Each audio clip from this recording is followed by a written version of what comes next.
You know, first for me, it's always been about the characters and the development of the characters and how they kind of coexist with each other in their crazy worlds and how they go out and solve crimes and have to kind of figure each other out before the crime, while the crime's happening, or the crime is unfolding in front of them, or trying to figure it out. To me, that's what the stories are about and what the shows are about. As long as I have that, then it makes sense to me. So it's all about the character work.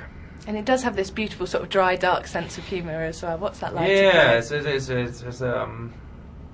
you know, well, my character's a bit can be very sarcastic and likes to push her buttons, and you know, there's the element of, you know, when you discover where the body is, and then they gotta, you know, get the body back to the Jeffersonian, figure out what the cause of death is. While they're doing that, the two of us are out having a good time trying to, you know, communicate with the world and figure out who had done it, and she's not really good at that, so I help her along.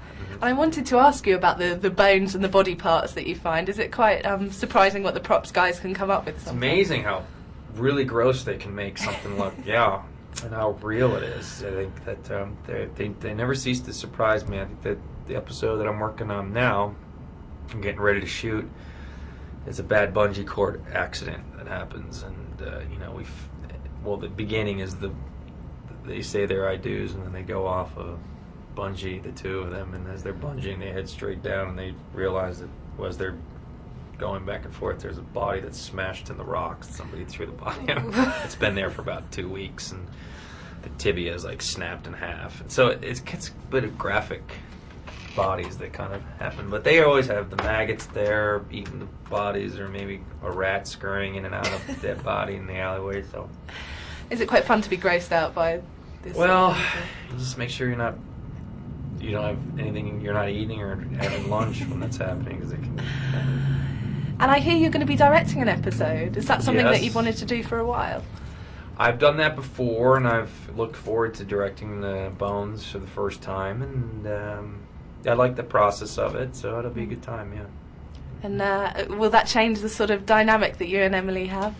No, not at all. I mean, you know, what the two of us bring to the table, we work on together on the weekends for each episode, so it will be fun to you know, just dive into our characters, do our thing, and see what happens. Can you see yourself doing a lot more directing in the future? Is that the sort of route that you want to go? Yeah, definitely. I mean, I enjoy the directing aspect of it, producing and acting, you know, the whole spiel.